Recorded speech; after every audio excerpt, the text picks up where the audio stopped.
everybody. It's nice to see you all tonight. I'm Dr. Melanie Corn. I'm president here at Columbus College of Art and Design. Of course, hopefully you know CCAD. CCAD, though, in case you don't know, is a nonprofit art and design college that has been a creative force within Central Ohio for over 140 years. Welcome to tonight's event. This is the first of our annual lecture series, the President's Lecture Series, and this is the first one for this academic year. While, of course, we're sad that we can't all be together on our campus in downtown Columbus, I'm glad that at least we can be together virtually, and this actually maybe gives us a chance to reach an even wider audience, which is also a wonderful thing. So tonight's discussion is all about healthy creativity, and of course, learning more about all of the diverse and amazing work of Ryan Sarfati. The healthy creativity, though, is the notion that successful artists and designers need more than just technical skill and conceptual prowess. What they really also need is balance and a sense of wellness. And that balance and sense of wellness and that healthy creativity is what leads to creative excellence. So at CCAD, that means that we are arming our students with the tools to mentally, financially, and physically thrive, which again, we hope in turn leads on to their future endeavors of amazing creative work and excellence in all the fields that they're working in. We are also trying to use our institutional voice to challenge the cultural narrative that often comes with art being somehow tied to kind of unhealthy habits and encourage society to support environments that ensure wellness far beyond CCAD. Before we get started, let's hear a little bit more about what healthy creativity is with this short video.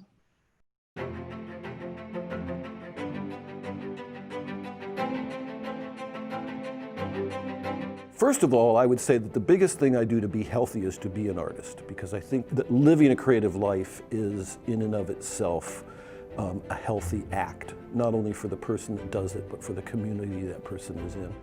If you don't understand that the emptying out of yourself into a creative process has to be refilled with things, that you cannot just keep emptying, you have to take time to look at the rest of the world, to read things that aren't about your work, and you have to take time to look at things that maybe just make you happy, to walk around and be outside.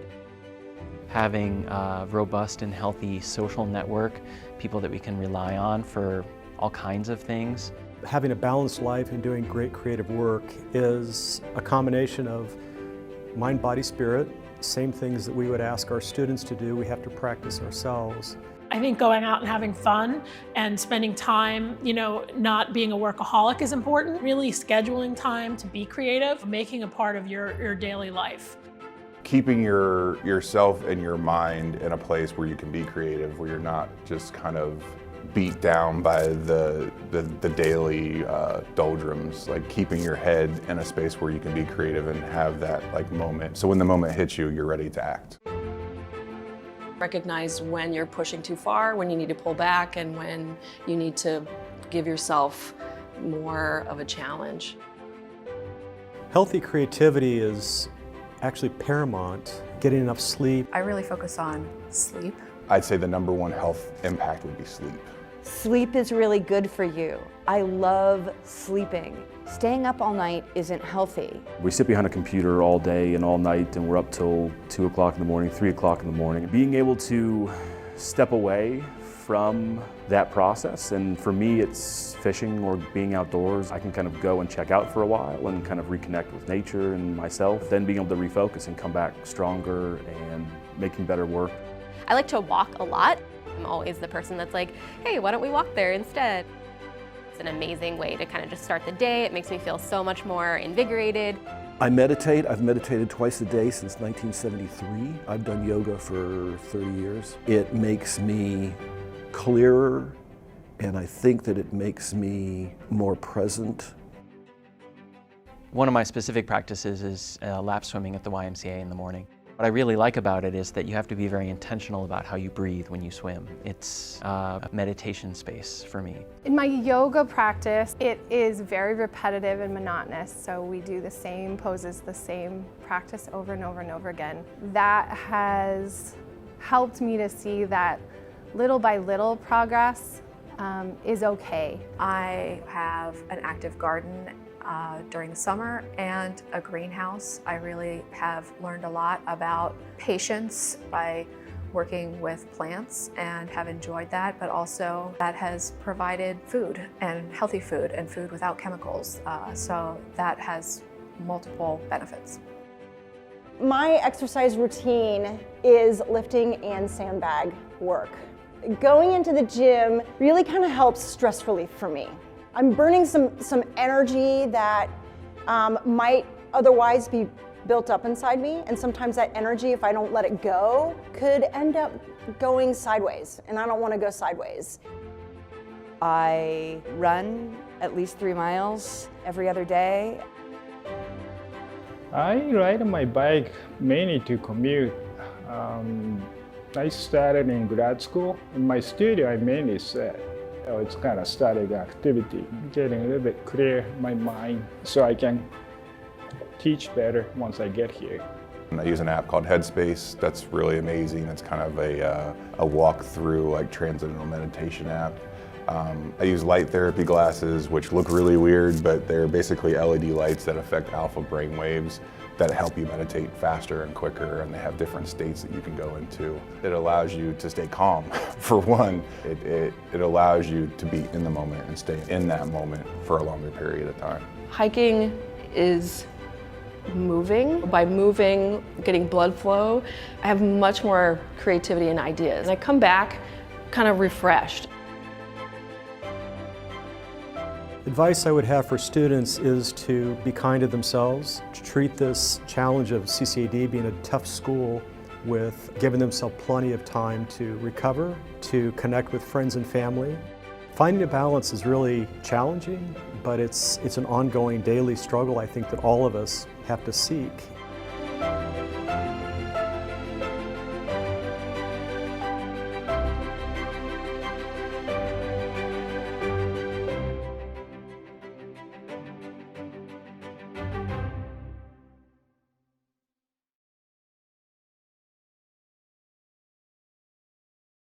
All right, thank you. So those were voices of some of our amazing faculty. I love that project, getting to know what our faculty are doing outside the studio to keep themselves sane and healthy and creative.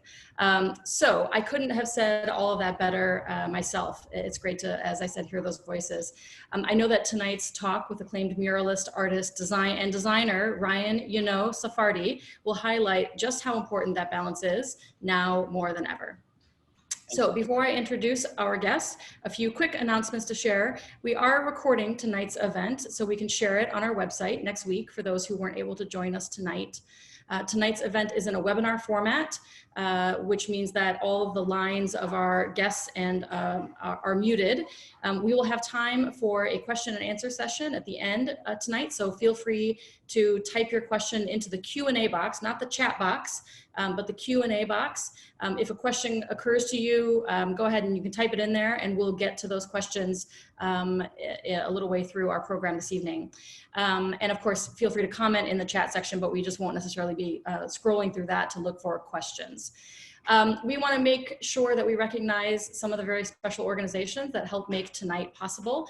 Thank you first to the Short North Alliance for their promotional support, and thank you to our sponsors for all of our lecture series, the Greater Columbus Arts Council, the Ohio Arts Council, and the Skestos Endowment Fund for visiting artists and lecturers here at CCAD.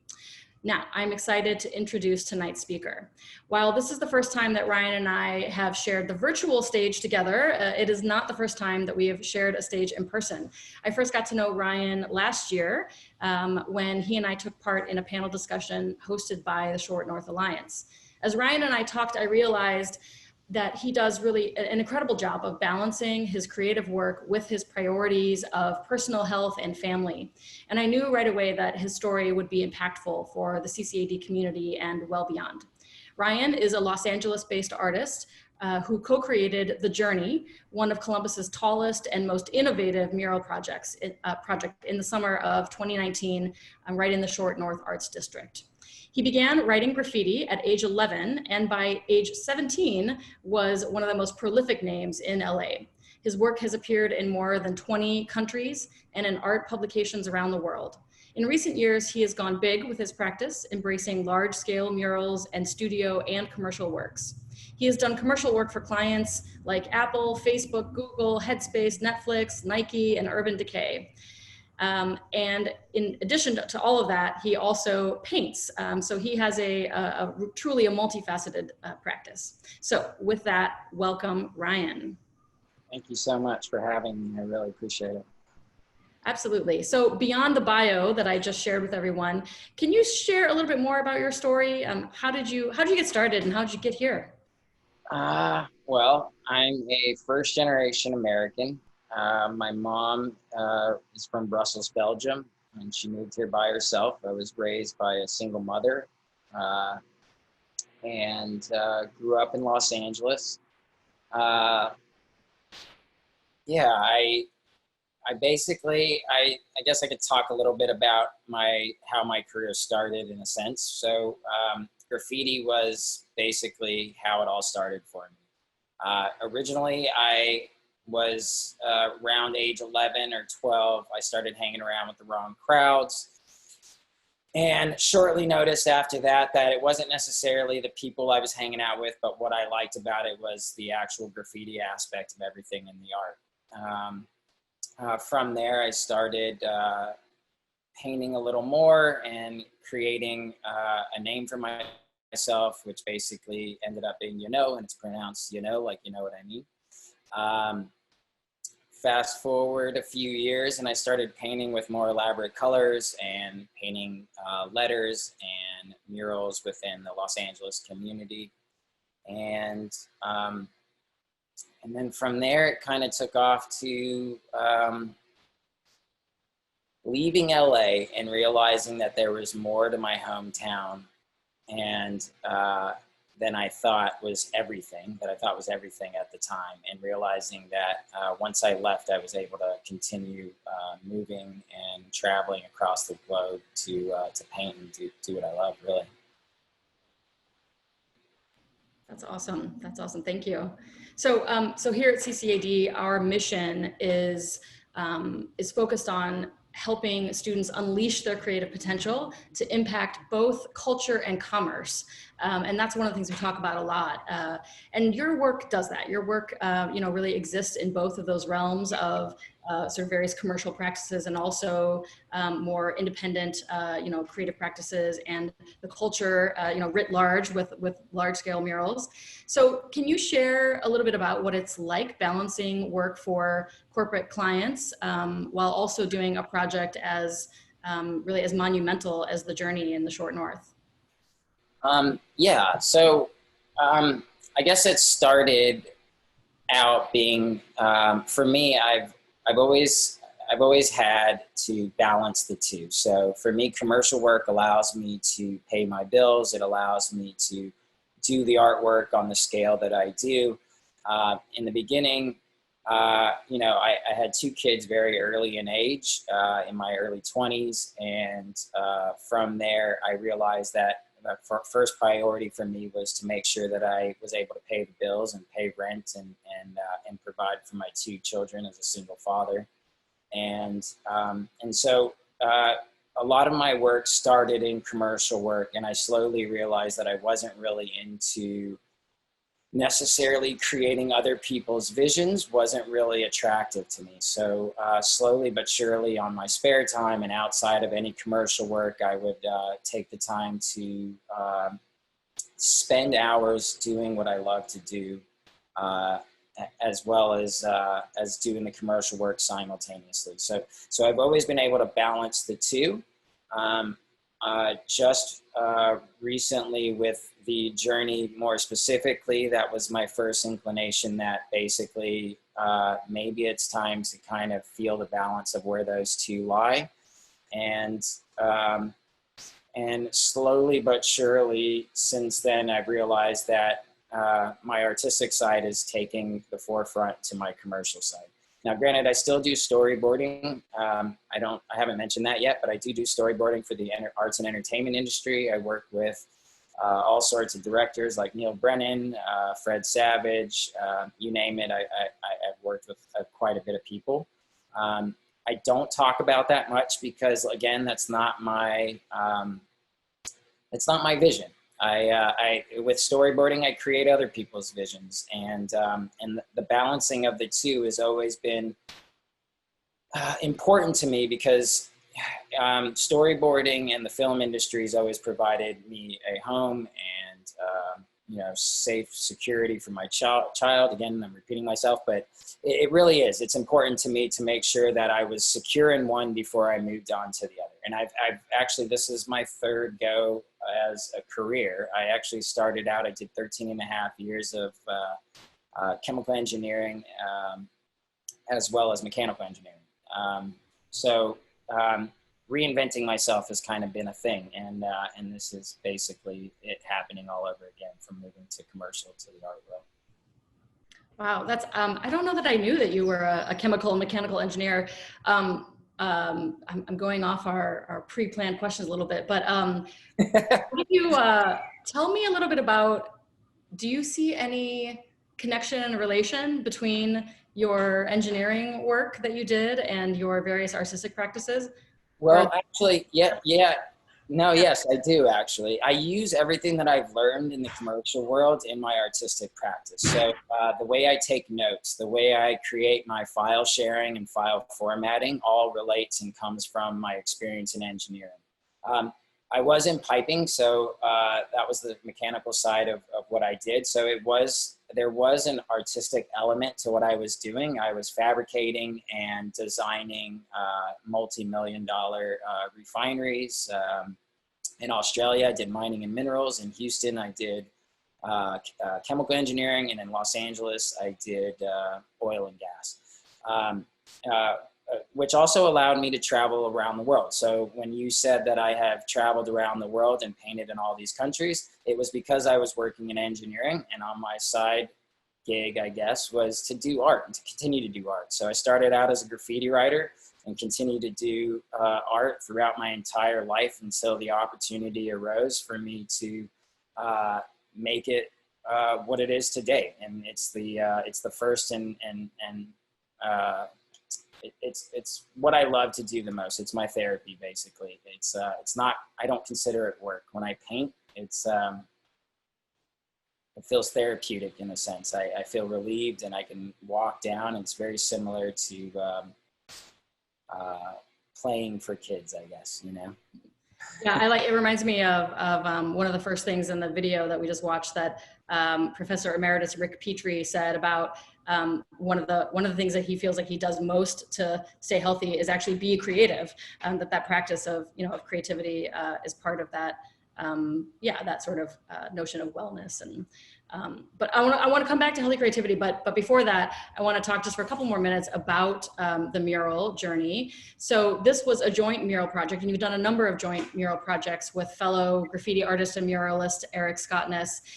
Can you tell us a little bit more about how you both developed the story and the imagery and the augmented reality elements, which is pretty amazing, for the journey, the mural, which is on the Graduate Hotel on High Street in Short North, for those of you who haven't seen it yet?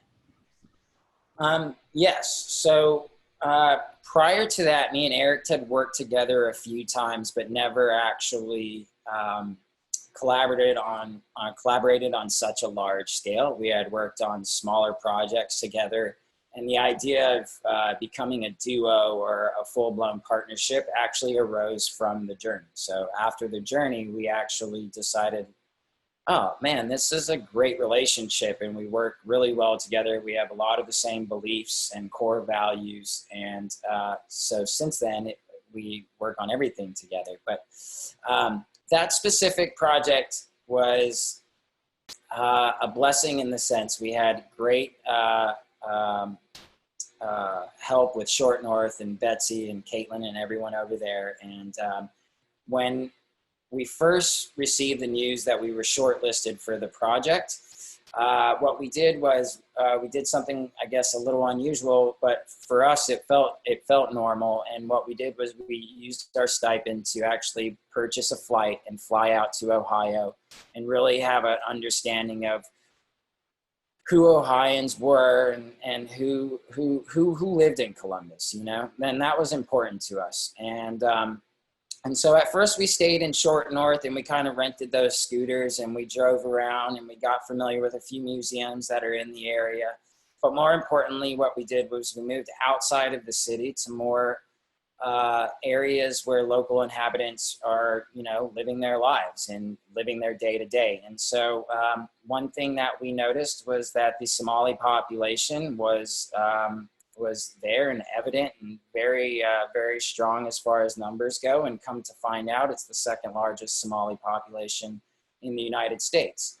As soon as we heard that and saw that for our own eyes, we knew that that had to take some kind of precedent within the journey. I could actually tell you a little story about the hummingbird and how it kind of all took place. So we started trying to build this idea of the journey, and we were here in my studio and we were kind of going back and forth, and we had a few basic ideas, and I stood outside on the balcony and I was taking a break and Eric was inside, and all of a sudden a hummingbird came up to me and was literally flying like a foot away from my face and kind of jotting in and out. And at first I was a little, you know, a little worried. I didn't know what was going on, but you know, normally birds don't do that. And so I just stayed still, and then the hummingbird left and came back with a friend. And then I had two hummingbirds that were side by side, kind of chit-chatting with me, like making these noises and talking. And then I called out to Eric because he was only a few feet from me, and I go, "Hey, Eric," like really quietly under my voice, said, check this out. This is pretty impressive, like what's happening. Then the first bird leaves again and goes and gets two more of them, and they create a semicircle around me. So 4 hummingbirds are basically flying, just sitting there in one place, kind of talking to me. And it was the most profound experience I've had. And I'm not kidding. This really happened. And Eric was sitting there a few feet away watching it. And after it all took place, I was like, we have to look this up. This means something. Like this really, it means something, you know? And so looking into the hummingbird, it actually connected all of our ideas. It connected the Somali population, you know, first generation Americans such as myself. It described the journey of a hummingbird and how profound of a journey these birds take to get to where they're going and back again. And the strength and resilience of these birds was pretty profound within the context of what they can do, right? The other thing that we found out about hummingbirds was that they are an ancient form of the way humans would talk to the gods. So instantly right there in that description, we were like, oh man, this connects your side of the wall, our side of the wall, and it describes the entire process that we had previously been trying to reach, which is the journey. And so it became a 2-part narrative: the journey of a hummingbird, as well as the journey of an immigrant, and them coming to Columbus and calling Columbus their home. So all in all, this profound experience just made so much sense, and it actually, I think, ultimately, it's what got us the job. You know, that's amazing. I love that story, and I will, you know, the day that I have 4 hummingbirds hovering around me will be a pretty amazing day. So tell me one more thing about the mural. Share with folks a little bit about the augmented reality component. Yes. So the augmented reality was the second portion to what we were trying to do. Augmented Island Studios is a great company based out of Seattle, but also their artists are based out of Columbia. They worked hand in hand with us to create basically this vision that we had, which they've previously worked with Eric on a book with Terry Crews. And so we did have some knowledge, but we knew that we were going into this with a new perspective as far as augmented reality goes. from our research and what we've done and what we've accomplished, it is today, I believe, still the largest augmented reality mural in the world. So 11 stories tall, 11,000 square feet of augmented reality, which basically allows you to point your phone or your Apple or your Android phone up to the murals with a free app that you can find on the App Store. It's called the Journey C-Bus AR, I believe is what it's called. And you basically point this phone up to it, and it basically creates the storyline, and it adds to the storyline and creates a 3D model of all of our elements kind of doing what they do. So on one side, you have the globe spinning with the gods, as well as the flowers and florals lifting up. You have the hummingbird floating around, traveling from one end to the next, from one mural to the next mural, kind of conveying the idea of the journey. On my side, the north side, you have Hodan Mohammed, who I depicted in my side, who is the leader of a nonprofit called, I'm not going to remember what it's called right now. Anyways, her job is incredibly important to the Columbus population, the Somali population in Columbus. She has helped thousands and thousands of Somali immigrants basically move to Columbus and either get enrolled in school to learn English, helped with housing, or any other situation that would allow them to basically immigrate and integrate into Columbus itself. It's Our Helpers. Thank you, Betsy. Her nonprofit is called Our Helpers. It's a great nonprofit. And when I met her, I knew, so the idea of having a Somali woman in the north side was already a solid idea, but we didn't have someone to actually encompass that. I was going to just make that up. And when I met Hodan, and she described the story that I just told you, and I knew that she was the one who was intended to be on this mural. So it kind of fully came to fruition, so to speak. And so with the augmented reality, she lifts up, she's holding up a house. In the house, there's all sorts of things going on, like smoke coming out of the chimney, the lights turning on, the hummingbird again floating around with a few other florals that are native to Columbus. And it basically gives this outer world experience of a mural in a 3D format. It's for us at the time, it was the most innovative thing that we had seen in muraling, and we were at the forefront of doing that. In this 1 year's time, I've seen it now a dozen to all over the world, basically. It's just becoming a movement at this point. That's awesome. Well, you're still a first, even if it has become more prevalent over the past year. You know, I can't believe, again, that was only 1 year ago, and the world is so dramatically different now. So talk a little bit about how your work has been impacted by the coronavirus pandemic. Well, essentially I went into going into 2020 feeling like this was going to be the most amazing year of my life. We had just completed the largest mural we had ever completed.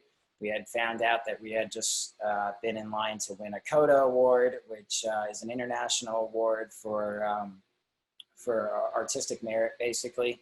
We had just been shortlisted to 3 other projects, as well as another very large project here in Inglewood.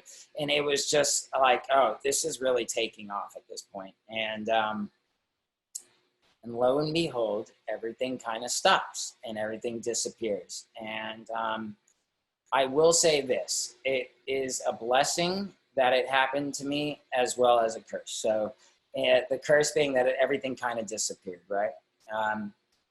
The blessing being that it's actually projected me into a different path, I guess, for the last 5 months. What I did with my partner, Eric Scottness, is we sat down and we said, how can we still be, how how can we still be active and productive in this time of crisis, basically? I mean, we couldn't leave our houses, we couldn't fly anywhere. As you know, Americans aren't allowed anywhere else in the world right now. So flying was out of the question. And so we came up with a game plan to basically paint for a show that will happen next year. And what we did was we started passing back canvases back and forth. So I would complete a section, and then I would bring it to him. And with no idea of what the other one was doing, it was kind of like a fun kind of exercise that turned into an idea for a show. So in 2021, that's what we're going to be doing. But we stayed active. And within that time period, I still noticed that I was getting a little bit of irritated, discontent, and just kind of like, I mean, you can't leave your house, right? And so what it did was it allowed me to remember all the practices that I've used in the past. And I think this aligns well with your healthy creativity. And what it means is that I've gotten back into meditating every morning. So I start my day with meditating every morning. I don't answer my emails or look at my phone before I do so. And so what it's given to me in this time period is a refresh course of how to take care of myself and to stay present and to stay in the moment and not kind of let the world collapse around me, so to speak, you know? And I mean, that's really it. I mean, it's just so unprecedented of times that it's kind of forced us to like start painting. So this is one of the paintings that we're working on right now. And prior to that, all me and Eric were doing were large scale murals and design work. Eric's also in the entertainment industry. He does commercial painting for TV and films like Marvel and a bunch of other things. And so that went away as well. All my storyboarding, everything went away. And the only thing that we could do is focus on what we do best, and that's to continue doing our art. And surprisingly, we've gotten almost an entire show worth of art in this time of craziness. Yeah, I mean, that's great. And so the show is in 2021 at a gallery in LA? We haven't figured out the gallery yet. What we're hoping to do is put together all the pieces into a pitch book and kind of shop around and see. We have passed around the idea of actually having it in Columbus. So I have this weird feeling that you will definitely see us back in Columbus in the next year. So you talked a little bit about this, about, again, sort of segueing into the conversation around healthy creativity. You talked a little bit already about how, you know, again, one of the blessings of this moment has been to kind of reinvigorate your practices, I guess, of healthy creativity. And I'm wondering if you could just talk a little bit more about that. So besides meditating, you know, what else does that mean to you? I think that it's more important than ever now, but also for some can be more challenging than ever now to kind of be able to focus on that. So what does healthy creativity mean to you, and you know, how are you putting that into action now? Yeah, so it is. Obviously for the first few months, I was just sitting idle. For the first 2 months, I was just sitting idle, waiting for this to be over. I'm sure like everybody else, had no idea where this was going. Started finding myself, like I said, irritable and discontent. I couldn't leave my house. When I did leave my house, it was scary. It was not all what it was intended to be. And, you know, the year wasn't intended to be like that. And so, yeah, it is forced me into a place of like, I either have to do something or I'm going to let this eat me up. And so for a while there, I did feel like that. And what it did was it got me back into my practice of like I said, meditating every morning. Eating healthy is very, very important. So I started obviously cooking more meals. We cook everything. I cook everything at home now. I'm not eating out. Obviously, it's not really an option. So the idea there is to make sure that I'm eating correctly and to having a good balance of sleeping the right amount as well as working the right amount. I mean, like I said, I enjoy doing what I do. I could do this for hours on end. If you let me paint, 10 hours could go by and you tap me on the shoulder and it'd be like time to go to bed, and I wouldn't even know. So in my practice and what I do before and now, before the pandemic and now, is I have a process of faith in action. So for me, faith in action is the forefront of my healthy creativity. And what I mean by that is I have faith that the world is intended and the universe is intended to benefit me in a positive way. So we're not put on this planet as humans to deal with, everything bad and negative that goes wrong. I mean, yes, these things happen, and yes, you have to live through them, but that's not what the intention of the human experience isn't to have chaos, The intention there is to believe and to truly have faith that you are here for positive experience. And so with that comes action. So in order to be progressive and do what you love to do and get somewhere with that, you have to have action. So you can't sit on your couch and go, okay, when's this job coming, and expect the job to just knock on your door, get that magical email. You still have to actually get up and take the steps to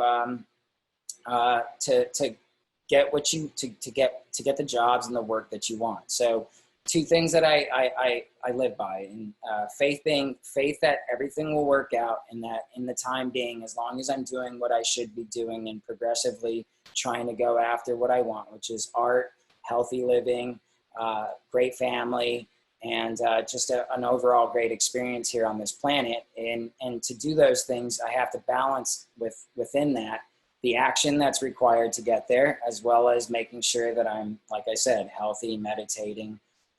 The best thing I can advise everyone on this panel or these attendees is I create lists.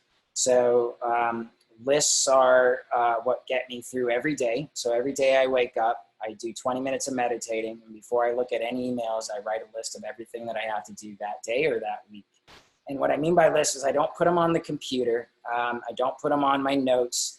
That's just another way for you to ignore it. I actually physically have a pad of paper that I put by my computer that I'm able to cross off on a daily basis. And whether that has to do with grocery shopping, work, picking up the kids from school, or whatever that may be, it's all within that list. And I action them all day by crossing them off and basically moving on. The feeling of getting through the end of the day by doing all those things and meditating and staying within my list and actually Xing them off and crossing them off by the end of the day is literally the greatest feeling in the world.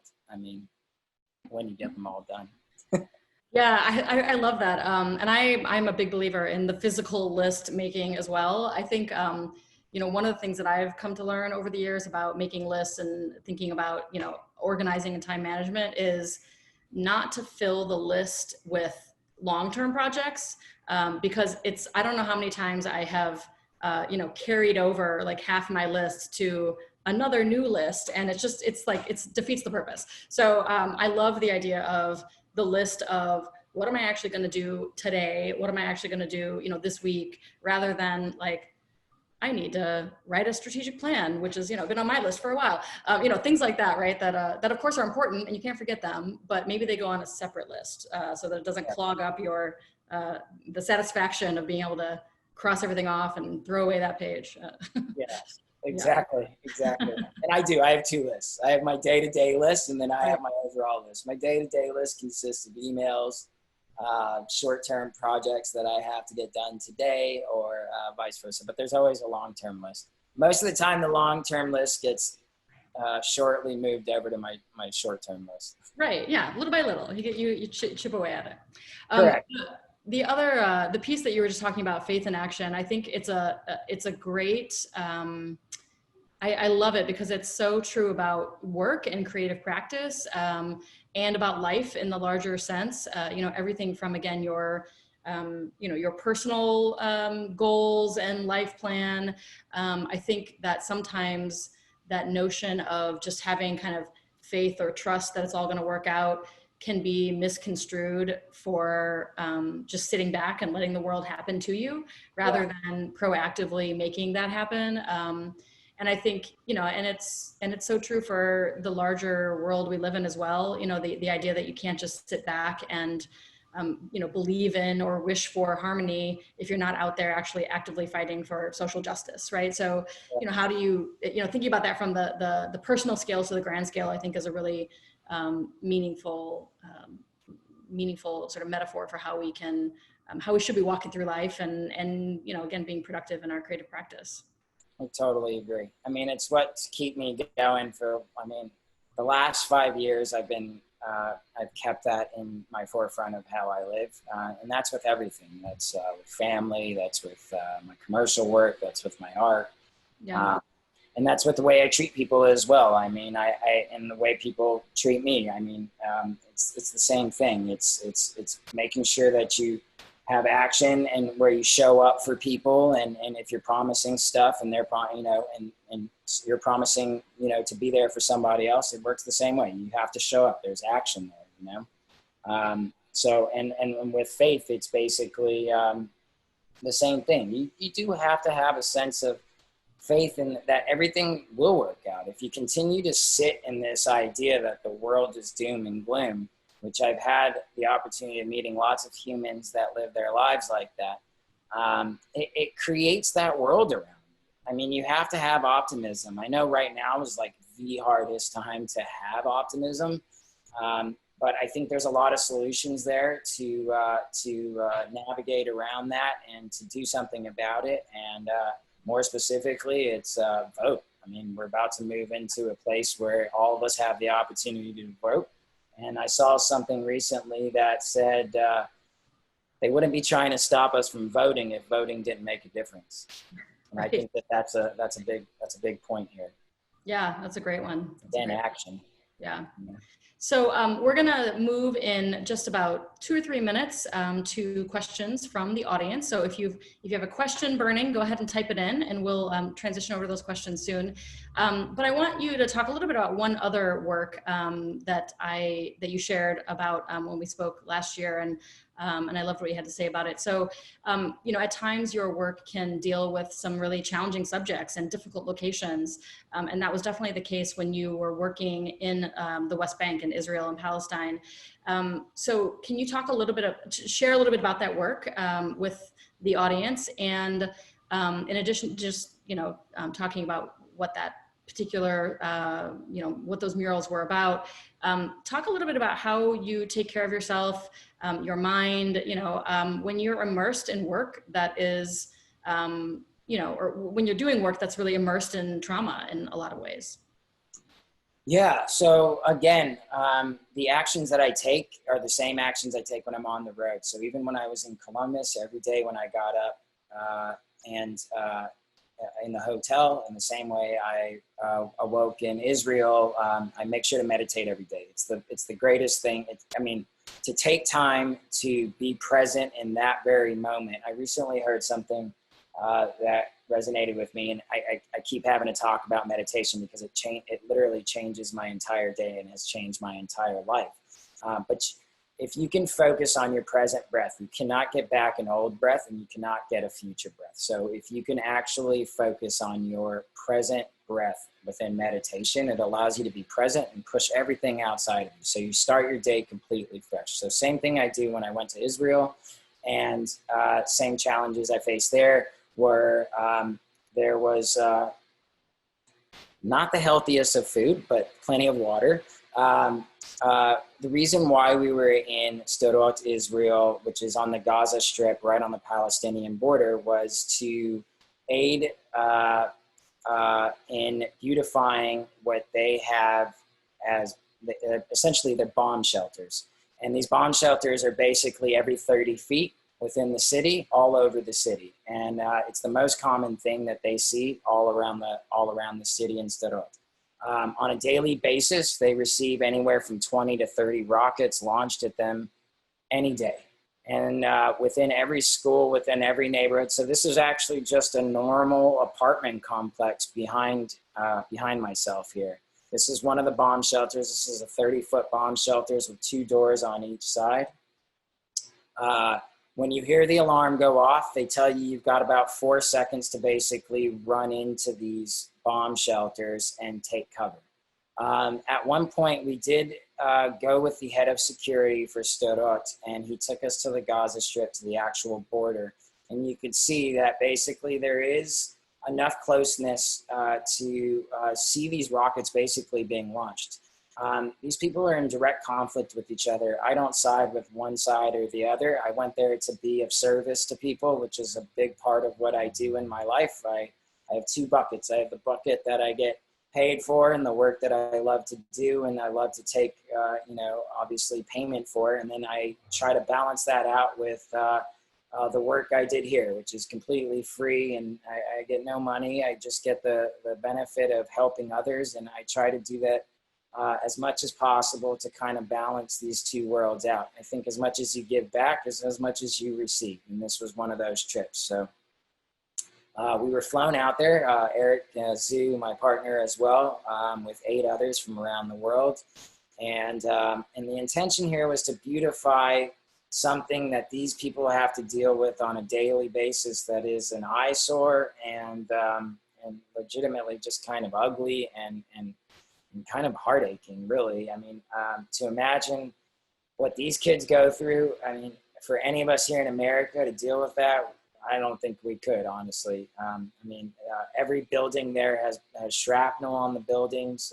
These kids fear for their lives, and they deal with this on a daily basis. And so to be able to go there and give back was probably a highlight of my career as far as what I've done up to this point. I can tell you a little story about something cool that happened there on that last piece that you guys showed with the woman and child. So the day we were leaving, I went there to sign off and do my autograph on the bottom right-hand corner. And I heard someone screaming at me from behind. And this guy was coming at me with a bat. And I was like, oh my gosh, this is not cool. And I turned around and he was like, oh, sorry, I didn't realize it was you. Basically, he was protecting my mural from others vandalizing it, which is what he thought was happening. So in that time period, I mean, the amount of love and I mean, every day kids and parents and families would come visit me at the wall and bring me food. And a funny thing in Israel, everyone loves Coca-Cola. So it would be like their beer or wine. And every day they would come and bring me a bottle of Coca-Cola. And in 110 degrees, Coca-Cola is not the move. I can tell you that right now. But anyways, it was probably, like I said, it was one of the most amazing experiences of my life. Really. So I'll play moderator here for some of the questions that we have. And speaking of international travel, of all the various countries you've visited and worked in, which surprised you in terms of the richness of its graffiti culture? Which was your favorite? For those who love this art form, are there underestimated or unknown places that you'd recommend visiting? There's nothing like home. So I will say LA has given me my background, my backbone. I mean, it's instilled in me what my love for graffiti, so that will never change. As far as leaving LA, I lived in Australia for almost 4 years, and to say the least, the people there were the most welcoming and loving and technically sound when it comes to graffiti that I've ever met. Europeans are also very welcoming as far as graffiti goes. And the reason why I say that is because the cultures are very different. So in LA, we come from gang culture, what we call tag banging. It's very violent, very hard to grow up in. A lot of it's changed now, but it was in relation, gangs and graffiti went hand in hand. When I left LA, I realized that not the rest of the world was like that. And when I moved to Australia, they welcomed me with open arms. Graffiti was more about friendship. It was about relationships. It was about having an experience with some of your most favorite people. And so going to Europe and to more specifically Brisbane, Australia, that's what I walked away with. I walked away with that graffiti isn't this, harsh, cultural situation that I grew up in. It was more of like this welcoming group of friends that welcome you all over the world. I mean, to this day, I can go to any country that I have a friend of a friend of a friend, and just because of who I am, they will allow me to stay at their home and welcome me with open arms and treat me to walls, and vice versa. And so I've created an entire group and relationships with people all over the world because of it. So it's hard to say. There's not one place, but I do love Australia, and those are my peeps. I love them. That's great. So another question here from the audience. What advice do you have for emerging artists? I would say, even when you're unsure about what you're doing and you feel passionate about it, to keep doing that thing that you love so much. And I promise you, if you put enough hard work in and you spend the time to do that, it will work out. And again, you have to have faith in that happening. It doesn't work if you don't believe in yourself. Again, and the second part to that is action. You need to action it. Just keep doing what you're doing. That's the best advice I can give. It's the only thing I've done, and it's worked out for me. And there's not one moment in my life that I can say, oh, this moment changed my life. I mean, me and Eric Zhu were just talking about this the other day. There's not one single moment that would define where we're at right now. It's all of those moments. So it's the continuation of just waking up and doing what you love. And I think the universe will reward you in that manner. That's great. Thank you for that. I'm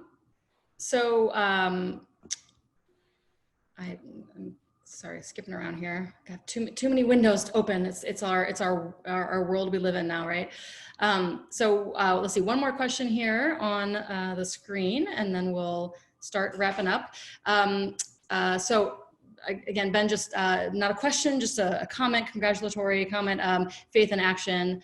And those words of inspiration I think are really important. I totally agree, Ben. They're great words.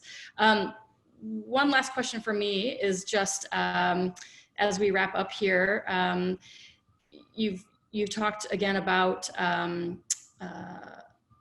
what's coming up next, and you're working on your paintings, and I'm wondering what. A more technical question perhaps, but just sort of, I'm thinking about just the vast difference of scale, working on a canvas versus, an 11-story building. How do you, what do you like about, I guess, each of those different scales, and what are the challenges? So funny enough it's probably the reverse of most artists. So I've painted my whole life on a large scale. The bigger, the better, and that's always been my motto, go big or go home, specifically with graffiti. I always intended to do things outside of the norm. So big and big and big and better and higher and scarier. And I mean, you name it, I was doing it. So it's actually the challenge for me right now is to move on to this small scale, is to learning how to use a brush the proper way instead of my spray can. I mean, my spray can doesn't get this small. It can, but it doesn't do what I need it to do. So I'm having to relearn myself. I'm actually about to move from acrylics, hopefully into oils, because Eric typically works with oils, and he's been thankful for him. He's been able to move over and work with me in acrylic. So learning how to paint these canvases has been a challenge, but I think I'm on the right path, and I have the right community around me to help me to accomplish these goals that I have. I didn't really talk about community, but it was in your video, and it did stand out to me in the video you guys played in the beginning. Community is a very big part of my success. I mean, I've surrounded myself with all of the people who inspire me. I mean, the only way for me to get better is to be inspired and to hang out with these people and to create a network of individuals with like-mindedness and who actually blow my mind on a daily basis is what makes me do better. It makes me work harder, and it allows me to do this. I mean, one of my favorite and one of my really good friends is Crayola, Greg Simpkins. We painted freeways together in the 90s, and now he's on the cover of Juxtapose. I mean, I couldn't have asked for a better friend to be inspired by. So, yeah, I would say the paintings are a lot harder to me than canvas than walls and large scale murals. I mean, I actually just kind of do them without any hesitation. And these, I kind of sit here and hesitate on how I do it. Well, I think, I think that, I guess I would turn that into, one more piece of advice, I guess, to emerging artists and to students in particular, in addition to, your comments about really just sort of keep doing what you love doing. Also challenge yourself and do something different. I think that's great that you're most comfortable on, an acre of square footage, and yet you're challenging yourself to get down to, the intimacy of a canvas. And that's really amazing. And based on the beautiful work behind you, it definitely has good results. One more question from one of our attendees, and then we will say good night. So as you're thinking about, again, kind of back to the technical parts of working on a piece, talk a little bit about what the planning is and what the routine is in getting ready to do a work. Okay, so a painting or a mural kind of has the same you would approach it in the same way a little bit. So the idea comes so I have a book of all these ideas and different ideas that I have, and I draw them and jot them down as they come to my mind. I mean, they can be at midnight on a Monday, and I will make sure to jump up and go write down the idea. And there's inspiration all around us. So for me, I'm inspired on a daily basis. And so with that, I make sure to create a package of ideas. From there, I'll take it digitally. I will start to render it and play back and forth. More specifically, since me and Eric are working together on most of our projects, we kind of have to have a visual idea of what we're going to move forward with. And so with that, we pass it back and forth. The paintings, if you were to get into more detail, the paintings, I would sit down, I would create my color palette, I would mix all my colors, prep my canvases prior to going into it, and then spend however much time there is to do that. With murals, it's a little different.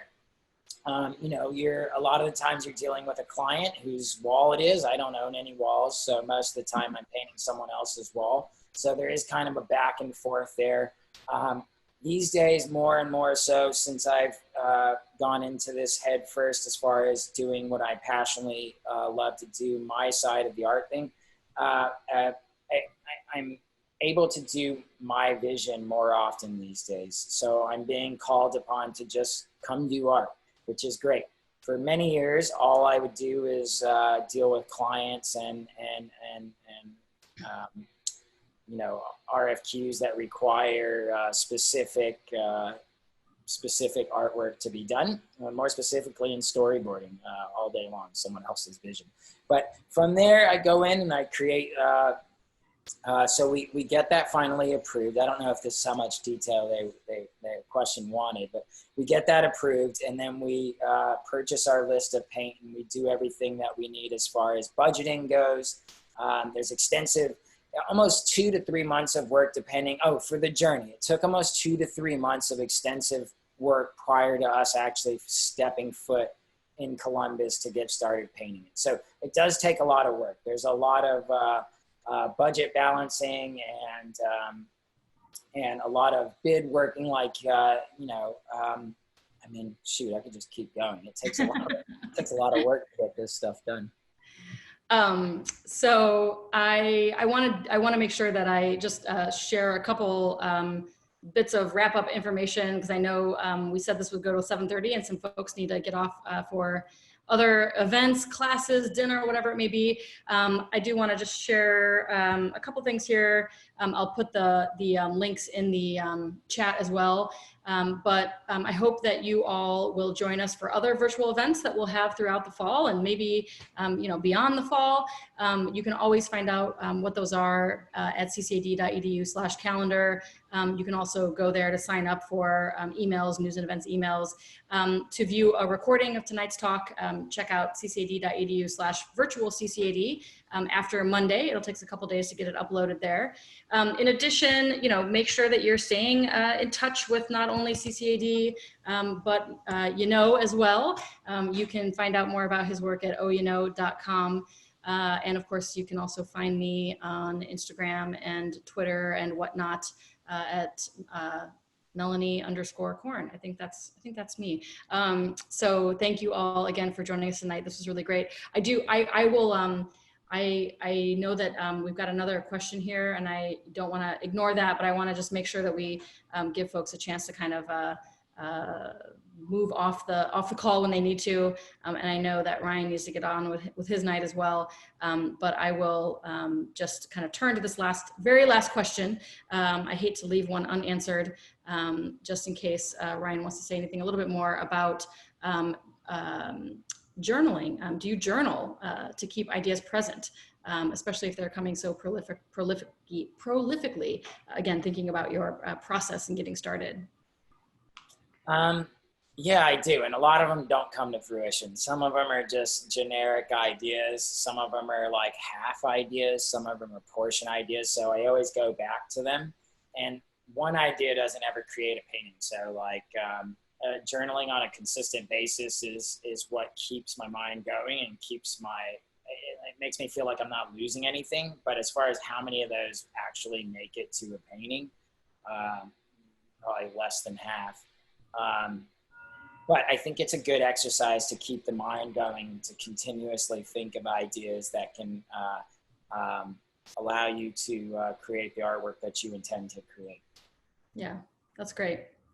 Well, Ryan, it was a real pleasure. It's always nice to talk with you, and hopefully we can do this again and in person in Columbus. I'd love to come to CCAD again. I love you guys. Absolutely, absolutely. Yeah, we had a great opportunity sometime last year for Ryan to do a few studio visits with some MFA students, and had hoped to do more of that were we to be back on campus.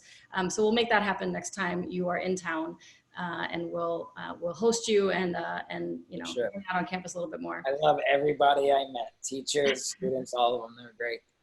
I love Columbus. Yep, absolutely. So again, thank you again. Enjoy the rest of your evening. Good luck. Keep us posted on how your work is going.